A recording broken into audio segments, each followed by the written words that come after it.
নমস্কার বন্ধুরা, Bengali classes চ্যানেলে আপনাদের সকলকে স্বাগত। আজকে আমরা আলোচনা করব বাংলা ব্যাকরণের একটা গুরুত্বপূর্ণ অধ্যায় বাচ্য সম্পর্কে। আজকে আমরা আলোচনা করব এই বাচ্য যে ব্যাকরণের অধ্যায়, এটি মাধ্যমিকের সিলেবাসের অন্তর্ভুক্ত রয়েছে।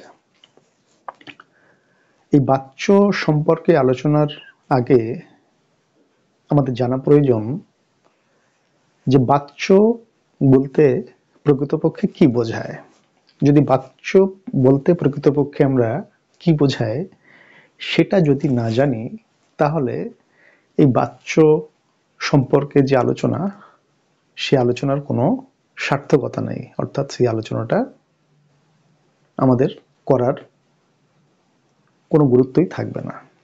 এবার যেটা বলা প্রয়োজন সেটা হচ্ছে যে ব্যাকরণ একটা, ছোট থেকে আমাদের মধ্যে একটা ধারণা তৈরি হয়েছে যে ব্যাকরণ মানেই দুর্বোধ্য, অর্থাৎ প্রচন্ড কঠিন, যেটাকে সহজে আমাদের শেখা যায় না বা সহজেই আমরা বুঝতে পারি না।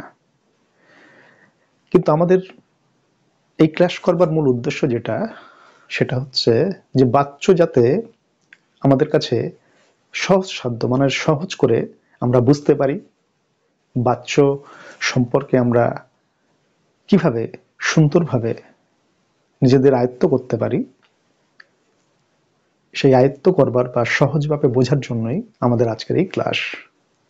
তো বাচ্য সম্পর্কে আমাদেরকে বুঝতে গেলে আমাদের যেটা প্রথম করতে হবে সেটা হচ্ছে এই যতটুকু ক্লাস আমরা এখানে করছি সেই ততক্ষণ পর্যন্ত আমাদের ক্লাসটা মনোযোগ সহকারে সম্পূর্ণটা শুনতে হবে। তাহলে আমরা বাচ্য সম্পর্কে আমাদের একটা পরিপূর্ণ বা পুরোপুরি একটা ধারণা আমাদের তৈরি হবে। তো যেটা আগেই বললাম যে বাচ্য সম্পর্কে জানতে গেলে আমাদেরকে সেই বাচ্যটা কি আমাদেরকে জানতে হবে। এবার একটা কথা বলি আমরা, যে আমাদের ভাব প্রকাশের মাধ্যম কি না ভাষা, অর্থাৎ আমাদের যে ভাব, আমরা একজনের সাথে আরেকজনের সঙ্গে যোগাযোগ রক্ষা করবার জন্য আমরা কি করি না, একজনের সাথে আমরা আরেকজনের সাথে যোগাযোগ রক্ষা করবার জন্য আমাদের ভাব প্রকাশ করতে হয়, অর্থাৎ ভাবের আদান প্রদান করতে হয়। এবার সেই ভাবের আদান প্রদানটা কি, অর্থাৎ এই ভাবের প্রকাশের যে মাধ্যম সেটা হচ্ছে ভাষা। অর্থাৎ একজন লোক বা একজন ব্যক্তি আরেকজন ব্যক্তির সঙ্গে যখন পরস্পরের সঙ্গে সম্পর্কের আদান প্রদান তৈরি করে বা পরস্পরের সঙ্গে যে ভাব প্রকাশ করে, সেটা কিভাবে করে, সেটা মূলত ভাষার সাহায্যে করে। কারণ নির্বাক বা বোবার মতো একজন আরেকজনের সঙ্গে তাকিয়ে কখনোই সেই আদান প্রদান করা বর্তমান সময়ে সম্ভব নয়। যখন মানুষ কথা বলতে পারতো না, তখন তারা ওই বোবা অবস্থায় তারা একে অপরের সঙ্গে কথা বলবার চেষ্টা করতো। আদিম প্রবৃত্তি মানে আদিম প্রাচীন যুগের কথা বলছে। কিন্তু বর্তমান পরবর্তী সময়ে মানুষ তার সময় পরিবর্তনের সাথে সাথে ভাব প্রকাশের মাধ্যম ভাষার মধ্য দিয়ে তারা একে অপরের সঙ্গে তারা ভাবের বিনিময়ের মাধ্যমে ভাষার মাধ্যমে তারা তাদের মধ্যে তার যা কথা বা সে যেটা চাইছে অপরজন সেটা বুঝতে পারছে, বা অপরজন সেটা যেটা চাইছে সেটা অপর প্রান্তে যে আছে সেটা বুঝতে চাইছে পাচ্ছে।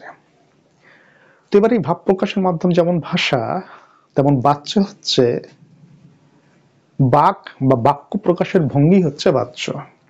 এবার বাক্য প্রকাশের ভঙ্গি বাচ্য যদি বলি, এবার এটাকে যদি সুন্দর করে বলতে হয় তাহলে ক্রিয়া প্রকাশের প্রকাশভঙ্গির মধ্য দিয়ে আমাদের যে বাক্যটার যে প্রকাশভঙ্গি তৈরি হয় সেটাই হচ্ছে বাচ্য।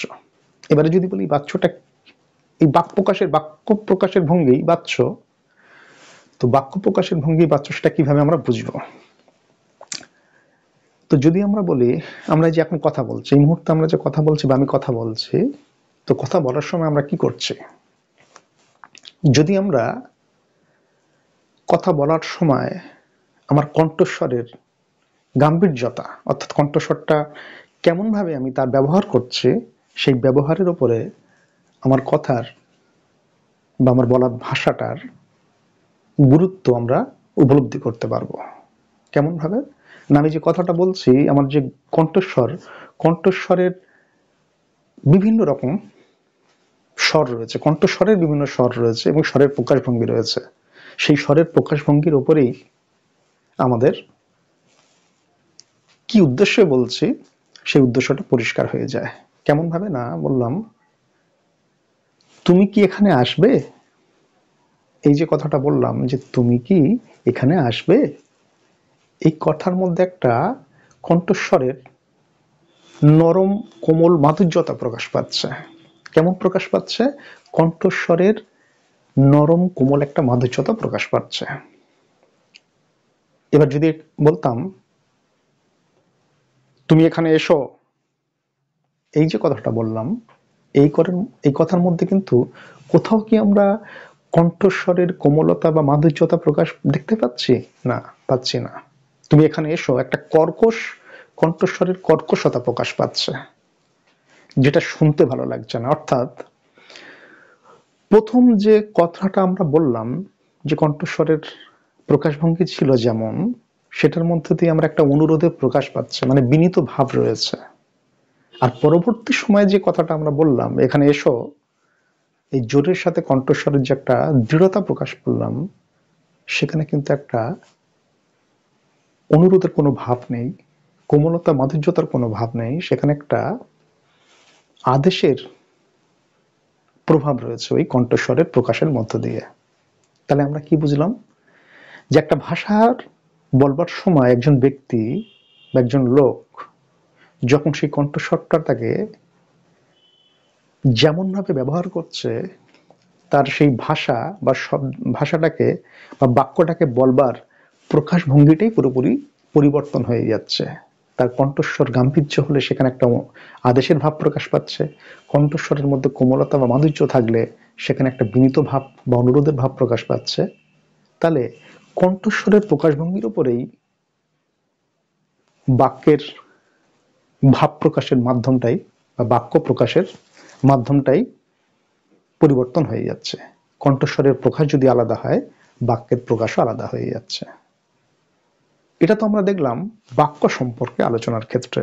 এবার আমরা ফিরে যাব আবার পুনরায় সেই বাচ্যের মধ্যে। তো কণ্ঠস্বরের যেমন প্রকাশভঙ্গির উপরে বাক্যের প্রকাশ নির্ভর করছে, ঠিক তেমনি এই ক্রিয়ার প্রকাশভঙ্গির উপরেই বাক্য প্রকাশের ভঙ্গিও পরিবর্তন হয়। এই বাক্য প্রকাশের ক্রিয়ার প্রকাশভঙ্গির উপর নির্ভর করে যে বাক্য প্রকাশের ভঙ্গি হয়, বাক্য প্রকাশের ভঙ্গিটাকেই বলা হচ্ছে বাচ্য। মূলত এই বাচ্য যে শব্দটা রয়েছে, এই বাচ্য শব্দটা উৎপত্তি কোথা থেকে হয়েছে? আমরা জানি যে বাচ্য শব্দের উৎপত্তি বচ ধাতু থেকে উৎপন্ন। বচ ধাতু, বচ যোগ জ সমান সমান বাচ্য। অর্থাৎ বাচ্য শব্দের উৎপত্তি হচ্ছে বচ ধাতু যুক্ত জ প্রত্যয় সমান বাচ্য। এইবারে এই যে বাক্য প্রকাশের ভঙ্গি, মূলত এর কতগুলো অর্থ রয়েছে। একটা হচ্ছে, যদি আমরা অভিধানিক অর্থ বলি, তাহলে সেটা হচ্ছে অভিধানিক অর্থ যেটা রয়েছে, কথনীয় বা কর্তা কর্মের সঙ্গে ক্রিয়ার অন্বয় বা সম্পর্ক।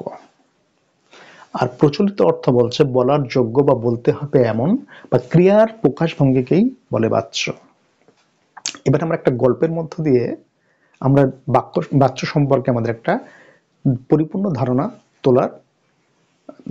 ধারণা গড়ে তোলার চেষ্টা করব। তো একজন ভদ্রলোক তার মূলত 3টি সন্তান রয়েছে। এবার এই 3টি সন্তান আমরা ধরে নিলাম, 3টি কন্যা সন্তান রয়েছে, আমরা ধরে নিলাম তাদের নাম হচ্ছে রীতা, মিতা আর গীতা। রিতা, মিতা আর গীতা এরা হচ্ছে তিনজন কন্যা সন্তান। তো রিতার এই তিনটে কন্যা সন্তান পিতামাতার কাছে তিনজনই সন্তান কিন্তু সমানভাবে তাদের কাছে গ্রহণযোগ্য বা সমানভাবে তাদের কাছে গুরুত্বপূর্ণ। এখন যদি আমরা ধরে নিই কিছু সময়ের জন্য যে রিতা, মিতা, গীতা যে তিনজন রয়েছে, যদি কখনো এমন হয় যে রিতা, মিতা, গীতার মধ্যে কখনো রিতাকে গুরুত্ব দেওয়া হলো, তার মানে রিতা প্রাধান্য বেশি পেল। আবার এমন হলো তাদের মধ্যে মেজ যে জন ছিলেন মিতা, মিতাকে গুরুত্ব দেওয়া হলো, তার মানে মিতাকে প্রাধান্য দেওয়া হলো। একই রকম ভাবে আবার যদি গীতাকে প্রাধান্য দেওয়া হয় তাহলে গীতার গুরুত্ব দেওয়া হলো। তো এইভাবে যদি আমরা ধরে নিই যে পিতামাতার অংশের অবিচ্ছেদ্য অংশে এই তিনজন যদি হয় এবং এই তিনটের মধ্যে কখনো কখনো একজনকে গুরুত্ব দেওয়া হচ্ছে, বাকিটাকে কম গুরুত্ব দেওয়া হচ্ছে, তাহলে সেই ক্ষেত্রে দেখা যাবে যে সেইটার ক্ষেত্রে সেই মুহূর্তে সেই কন্যার গুরুত্ব বা প্রভাব বেশি থাকে। এবার আমরা ব্যাকে চলে আসি বাচ্চার মধ্যে। একই রকম ভাবে বাচ্চার মূলত চারটি ভাগ থাকলেও মূলত তিনটি প্রধান ভাগ, সেটা হচ্ছে একটা হচ্ছে কর্তৃবাচ্য, একটা হচ্ছে কর্মবাচ্য, আর একটা হচ্ছে ভাববাচ্য। আর আরেকটা যে গুরুত্বপূর্ণ আর রয়েছে সেটা হচ্ছে কর্মকর্তৃবাচ্য। তো আমরা যে রিতা, মিতা, গীতার যে আলোচনা করলাম গল্পের মধ্য দিয়ে, এই রিতাটাকে আমরা ধরে নিচ্ছি এখানে কর্তা, মিতা হচ্ছে কর্ম, আর গীতা হচ্ছে ভাব। এবারে বলছে বাচ্য কাকে বলে না, ক্রিয়ার যে প্রকাশ ভঙ্গির মাধ্যমে জানা যায়, ক্রিয়ার যে প্রকাশ ভঙ্গি মানে ক্রিয়াটাকে যে প্রকাশ ভঙ্গি যেভাবে প্রকাশিত হচ্ছে সেই প্রকাশ ভঙ্গির মাধ্যমে যদি জানা যায় যে ক্রিয়ার সঙ্গে সেই বাক্যের কর্তা কর্ম না ক্রিয়ার প্রাধান্য দেখা যায়, ভাবটি প্রাধান্য পেয়েছে বাক্যের সেই যে প্রকাশভঙ্গি, তাহলে একটা বাক্যের মধ্যে যে ক্রিয়া রয়েছে সেই ক্রিয়ার প্রকাশভঙ্গির মধ্য দিয়ে যদি আমরা দেখতে পাই যে ওই বাক্যের ক্রিয়ার প্রকাশভঙ্গির মধ্য দিয়ে কর্তার প্রাধান্য বেশি না কর্মের প্রাধান্য বেশি না ক্রিয়ার প্রাধান্য বেশি, সেটা যদি বোঝা যায় সেই বাক্যের এই প্রকাশভঙ্গিটাকেই বলা হচ্ছে বাচ্য। তো আমরা ওই রিতা, মিতা, গীতার মতোই তিনটা অংশে আমরা একটা উদাহরণ এখানে দেখতে পাচ্ছি যে আমি বইটা আগেই পড়েছি। এবার এখানে এটা তো মূলত ক্রিয়া, এই পড়েছি হচ্ছে ক্রিয়া। আমরা যে গল্পটা করলাম এই রিতা, মিতা, গীতা যে তিন বোন, এই ক্রিয়া, আর এটা হচ্ছে কর্তা। আমি হচ্ছে কি না, আমি হচ্ছে কর্তা। আর এখানে কর্ম কি রয়েছে, এই বইটা, এটা হচ্ছে কর্ম। মূলত কি পড়েছি, বই পড়েছি। একই রকম ভাবে আমরা যদি দ্বিতীয়টাও দেখি, এখানে একই রকম ভাবে এটা কর্তা,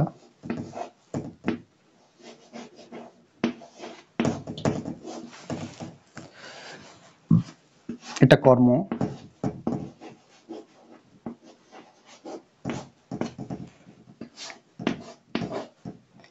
এটা ক্রিয়া।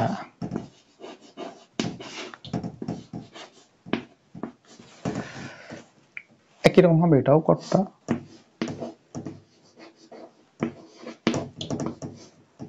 এটা কর্ম,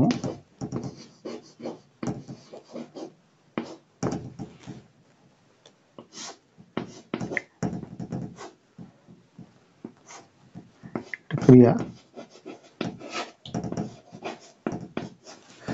এইবার আমরা দেখব ওই প্রথম অংশে যে গল্পটা করলাম আমরা, ওই গল্পের মতো গল্পে যে প্রথম অংশে যে গল্পটা করলাম যে একজন ভদ্রলোক অর্থাৎ ভদ্রলোকের স্ত্রী এবং তাদের যে তিনটে কন্যা সন্তান ছিল, আমরা রিতা, মিতা, গীতা এসব রিতা, মিতা, গীতা তারা তিনটে সন্তান ছিল। কখনো রিতার প্রাধান্য বেশি বা রিতা গুরুত্ব পায়, কখনো মিতা গুরুত্ব পায়, কখনো গীতা গুরুত্ব পায়। তো এখানে আমরা ধরে নিচ্ছি সেই রিতা এখানে এই কর্তা। একটা বাক্য তেমনই একটা বাক্যের ক্ষেত্রে একটা বাক্য গঠনের যে মূল যে প্রধান যে তিনটি অংশ, একটা বাক্য গঠনের যে প্রক্রিয়া, মূলত তিনটি অংশ রয়েছে একটা বাক্য গঠন তৈরি করবার ক্ষেত্রে। বাক্য হতে গেলে যেটা হচ্ছে কর্তা, কর্ম আর ক্রিয়া থাকে। কি থাকে বাক্য গঠন করতে গেলে? বাক্য গঠন করতে গেলে আগে কর্তা, কর্ম আর ক্রিয়া।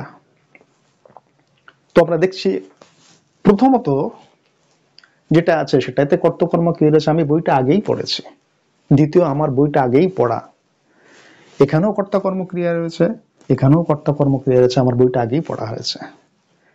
এবারে এখানে দেখতে হবে এই বাক্যটার মধ্যে আমি বইটা আগেই পড়েছি, এই আমি বইটা আগেই পড়েছি কর্তা কর্ম ক্রিয়া থাকলেও বলেছে যে ক্রিয়ার প্রকাশভঙ্গির ওপরে, ক্রিয়ার যে প্রকাশভঙ্গি রয়েছে, এই ক্রিয়ার যে প্রকাশভঙ্গির মাধ্যমে জানা যায় যে কার প্রভাব বেশি, কর্তার প্রভাব বেশি, কর্মের প্রভাব বেশি, না ভাবের প্রকাশ বেশি। অর্থাৎ আমরা যদি ওটা গল্পের ছলে বলি যে রীতার প্রভাব বেশি, মিতার প্রভাব বেশি, না গীতার প্রভাব বেশি। তো এখানে দেখবো আমি বইটা আগে পড়েছি, এই বাক্যে ক্রিয়ার যে রূপভেদ, মানে ক্রিয়ার যে ভেদ রয়েছে, ক্রিয়ার যে প্রকাশভঙ্গি রয়েছে, সেক্ষেত্রে আমরা বুঝতে পারছি এখানে এই কর্তার প্রাধান্য বেশি পাচ্ছে,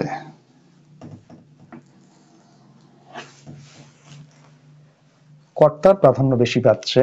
তাহলে যে বাক্যে ক্রিয়ার প্রকাশভঙ্গির মাধ্যমে আমরা জানতে পারি যে কর্তার প্রাধান্য বেশি পাচ্ছে, কর্ম আর ক্রিয়া এখানে এখানে গুরুত্বহীন, মানে কর্তার তুলনায় গুরুত্ব কম, সেই কারণে এটাকে বলা হচ্ছে কি এই কর্তৃবাচ্য।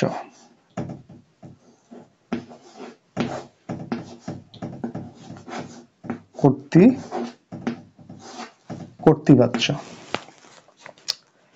অর্থাৎ এই কর্তৃবাচ্যটাকে আমরা গল্পের মধ্যে দিয়ে ধরে নেব এটা রীতা, অর্থাৎ বড়জন। দ্বিতীয় যেটা আছে আমার বইটা আগেই পড়া, এই বাক্যে দেখবো আমার পড়া, কি পড়া, বইটা আগে পড়া। এখানে দেখবো ক্রিয়া রয়েছে, কর্ম রয়েছে, কর্তা রয়েছে, কিন্তু এখানে কর্মের প্রাধান্য বেশি, অর্থাৎ কর্মকে গুরুত্ব বেশি দেওয়া হয়েছে। যদি আমরা কর্মটাকে মিতা ধরে নিই তাহলে এখানে মিতার গুরুত্ব দেওয়া হয়েছে রীতা অথবা গীতার থেকে বেশি গুরুত্ব দিয়েছে। তাহলে যে বাক্যে ক্রিয়ার প্রকাশভঙ্গি থেকে আমরা বুঝতে পারি যে কর্মই প্রাধান্য বেশি পেয়েছে, তাহলে এটা হয়ে যাচ্ছে কি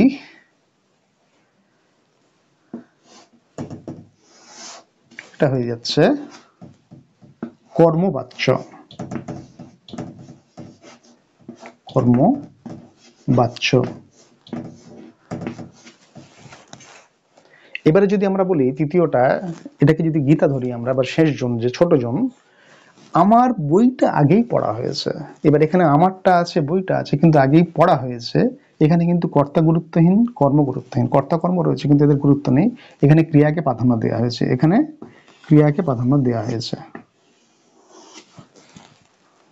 তাহলে যে বাক্যে কর্তা কর্মকে গুরুত্ব না দিয়ে যেখানে ক্রিয়াকে প্রাধান্য দেয়া, সেটাকে বলা হচ্ছে ভাববাচ্য। সেটা কি বাচ্য হয়ে যাচ্ছে, এই ভাববাচ্য। ভাববাচ্য, কর্মবাচ্য, কর্তৃবাচ্য। এই যে কর্মবাচ্য, তাহলে কর্তৃবাচ্য আমরা যদি রীতা ধরে নিই, এটাকে যদি আমরা মিতা ধরে নিই, এটাকে যদি আমরা গীতা ধরে নিই, তাহলে যখন দেখবো যে একটা বাক্যে একটা সন্তান, এক ভদ্রলোক এবং তার স্ত্রী যখন তিনটে কন্যা সন্তানের মধ্যে যখন একটাকে বেশি গুরুত্ব দেওয়া হয়, তাহলে এর তিনজনই রয়েছে, কিন্তু যখন এই কর্তাকে গুরুত্ব বেশি দেওয়া হচ্ছে তখন সেটা কর্তৃবাচ্য হয়ে যাচ্ছে ক্রিয়ার প্রকাশভঙ্গির মধ্যে দিয়ে। কিন্তু সমস্ত কিছু এই পড়েছি, পড়া হয়েছে, সমস্ত কিন্তু কিছুটাই ক্রিয়ার প্রকাশভঙ্গি, মানে ক্রিয়াটা যেমন ভাবে ব্যবহার করা হয়েছে তার উপর নির্ভর করে বাচ্য পরিবর্তন হচ্ছে। বাচ্যটা কর্তার কর্তৃবাচ্য হচ্ছে না কর্মের ক্রিয়ার প্রকাশভঙ্গি, এটা প্রকাশভঙ্গি, ক্রিয়ার প্রকাশভঙ্গি। এটাও সেম, এই ক্রিয়ার প্রকাশভঙ্গি, এটাও ক্রিয়ার মধ্যে পড়া, আগেই পড়া, এটা ক্রিয়ার প্রকাশভঙ্গি, এটাও ক্রিয়ার প্রকাশভঙ্গির উপর নির্ভর করে কখনো কর্তার, তাহলে ক্রিয়ার প্রকাশভঙ্গির উপর নির্ভর করে কখনো কর্তা প্রাধান্য পায়, কখনো কর্ম প্রাধান্য পায়, আবার কখনো ক্রিয়া প্রাধান্য পায়। যেখানে কর্তা প্রাধান্য পাবে ক্রিয়ার প্রকাশভঙ্গির উপর নির্ভর করে, যদি কর্তা প্রাধান্য পায় তাহলে সেটা হবে কর্তৃবাচ্য। ক্রিয়ার প্রকাশভঙ্গির উপর নির্ভর করে যদি কর্ম প্রাধান্য পায় সেটা হবে কর্মবাচ্য। আর ক্রিয়ার প্রকাশভঙ্গির উপর নির্ভর করে যদি ক্রিয়ার প্রাধান্য পায় কর্তা কর্মের তুলনায়, তখন সেটা হয়ে যাবে ভাববাচ্য। আর আরেকটি বাচ্য রয়েছে যেটা কর্ম কর্তৃবাচ্য। যখন বললাম ঘুড়ি ওড়ে, পাতা নড়ে, শঙ্খ বাজে, এই যে কথাগুলো বললাম, এগুলো কিন্তু এই ঘুড়ি ওড়ে, পাতা নড়ে, শঙ্খ বাজে, এগুলো কিন্তু এখানে কিন্তু প্রকৃতপক্ষে কর্তা, যেখানে কর্তা কিন্তু কর্তা এখানে নেই। ঘুড়ি ওড়ে, ঘুড়ি কখনো কি নিজে উঠতে পারে? ঘুড়ি কখনোই নিজে উঠতে পারে না, ঘুড়িটাকে ওড়াতে হয়। কিন্তু এখানে সেই যিনি ওড়াচ্ছেন বা যে ওড়াচ্ছে তার সেখানে অনুপস্থিত, মানে সে উজ্জ্বল, সে নেই এখানে। তাহলে এখানে কি করছি, ওই কর্মটাকে কর্তা হিসেবে বিবেচনা করে কর্মকর্তার ভূমিকা পালন করছে এখানে, সেই জন্য এটাকে হয়ে যাচ্ছে কর্ম, কর্মকর্তৃবাচ্য। এই পাতা নড়ে, পাতা কি নিজে নড়তে পারে? পাতাকে নড়ানো হলে তবে নড়ে, বা হাওয়া নড়ে, বা অন্য কিছু কেউ নড়ায়। তো যদি শঙ্খ বাজে, শঙ্খটাকে বাজাতে হয়, কিন্তু শঙ্খকে বাজায় এখানে সে অনুপস্থিত, তাই শঙ্খটা যেহেতু কর্ম, কর্ম হচ্ছে কর্তার অনুপস্থিতিতে যখন কর্মকর্তার ভূমিকা পালন করে তখন তাকে বলা হচ্ছে কর্মকর্তৃবাচ্য। তাহলে আমরা ক্রিয়ার প্রকাশভঙ্গি, আমরা যেমন ভাব প্রকাশের মাধ্যম ভাষা, আমাদের কণ্ঠস্বরের পরিবর্তনের ফলে যেমন একটা বাক্যের প্রকাশভঙ্গি চেঞ্জ হতে পারে, ঠিক তেমনি ক্রিয়ার প্রকাশভঙ্গির উপরে নির্ভর করে সেই বাক্যের কর্তার প্রাধান্য, কর্মের প্রাধান্য বা ক্রিয়ার প্রাধান্য অনুভব করা যায়। যখনই কর্তার প্রাধান্য পায় সেটা কর্তৃবাচ্য হয় ক্রিয়ার প্রকাশভঙ্গির উপরে, যখন কর্মের প্রাধান্য পায় সেটা হচ্ছে কর্মবাচ্য হয়, যখন ক্রিয়ার প্রাধান্য হয় সেটা হচ্ছে ভাববাচ্য হয়। যখন কর্তা অনুপস্থিত থাকে কোন একটা বাক্যে, কিন্তু যখন কর্তা অনুপস্থিত থাকে কোন একটা বাক্যে, কিন্তু সাপোজ আমরা ধরে নিলাম কিছুক্ষণের জন্য এই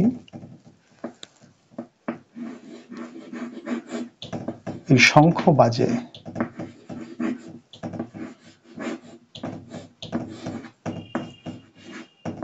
শঙ্খ বাজে এই একটা বাক্য যদি বলি, এই শঙ্খটা তো নিজে নিজে বাজতে পারে না, শঙ্খ কি নিজে নিজে বাজতে পারে?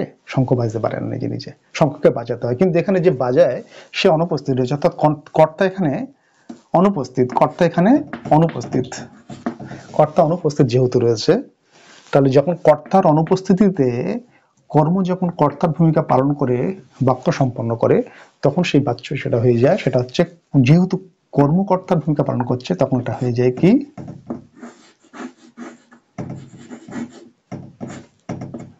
কর্তৃকর্ম বাচ্য, কর্মকর্তৃবাচ্য,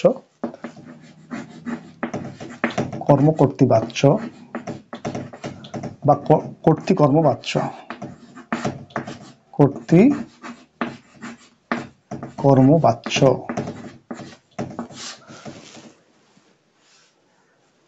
এটাকে বলা হচ্ছে কর্তৃকর্মবাচ্য। কর্তৃবাচ্য, কর্মবাচ্য, ভাববাচ্য আর কর্তৃকর্মবাচ্য। যেহেতু কর্মকর্তার অনুপস্থিতিতে কর্মকর্তার ভূমিকা পালন করেছে, করে ক্রিয়ার বাক্যের প্রকাশভঙ্গি পরিবর্তন করেছে, সেই জন্য করে বলা হচ্ছে এটাকে কর্মকর্তৃবাচ্য। অর্থাৎ কর্মের কর্তার অনুপস্থিতিতে কর্ম যখন কর্তার ভূমিকা পালন করে তখন তাকে বলে কর্মকর্তৃবাচ্য। তো এবার আমরা দেখবো তাহলে বাক্য হচ্ছে একটা কর্তৃবাচ্য, কর্মবাচ্য, ভাববাচ্য, কর্মকর্তৃবাচ্য। বাক্য প্রকাশের ভঙ্গি হচ্ছে বাচ্য। বাচ্যর উৎপত্তি কি? বজ ধাতুর বজ্যোগ জ সমান বাচ্য। এর অভিধানিক অর্থ কথনীয়। কর্তা কর্তা ও কর্মের সঙ্গে ক্রিয়ার যে অন্যায় বা সম্পর্ক, মূলত ক্রিয়ার প্রকাশভঙ্গির উপরে কর্তা কর্ম ক্রিয়ার প্রাধান্য নির্ভর করছে। সেজন্য এটাকে বলে, কখনো যখন ওই বললাম যে একটা ব্যক্তির যে 3 জন সন্তান, কন্যা সন্তান, কখনো রিতার প্রাধান্য বেশি, কখনো মিতার প্রাধান্য বেশি, কখনো গীতার প্রাধান্য বেশি। যখন রিতা, যদি আমরা রিতাকে কর্তা ধরে নিই, তাহলে রিতার প্রাধান্য যখন বেশি হয়, অর্থাৎ কর্তার প্রাধান্য বেশি, তখন সেটা কর্তৃবাচ্য। যদি আমরা মিতাকে আমরা কর্ম ধরে নিই, তাহলে মিতার প্রাধান্য বেশি মানে হচ্ছে কর্মের প্রাধান্য বেশি, তাকে কর্মবাচ্য। আর যদি আমরা গীতাকে ক্রিয়ার প্রাধান্য ধরে নিই, তাহলে গীতার প্রাধান্য বেশি মানে ক্রিয়ার প্রাধান্য বেশি, আর ক্রিয়ার প্রাধান্য বেশি মানে ভাববাচ্য। আর সাধারণত ভাববাচ্যে এই হ ধাতুর যুক্ত হয় বেশি, হয়েছে, পড়া হয়েছে, খাওয়া হয়েছে, এগুলো যদি ক্রিয়ার সঙ্গে হ ধাতু হয় সেগুলোকে বাচ্য। তো মূলত আজকের যে ক্লাসে আমরা আলোচনা করলাম বাচ্য বলতে কি বোঝায়, বাচ্য কয় প্রকার, আর বাচ্য সম্পর্কে একটা প্রাথমিক আলোচনা আমরা করলাম। পরবর্তী ক্লাসে আমরা বাচ্য সম্পর্কে আরো বিস্তারিত আমরা জানবো। আজকের ক্লাস আমরা এখানে শেষ করছি। নমস্কার।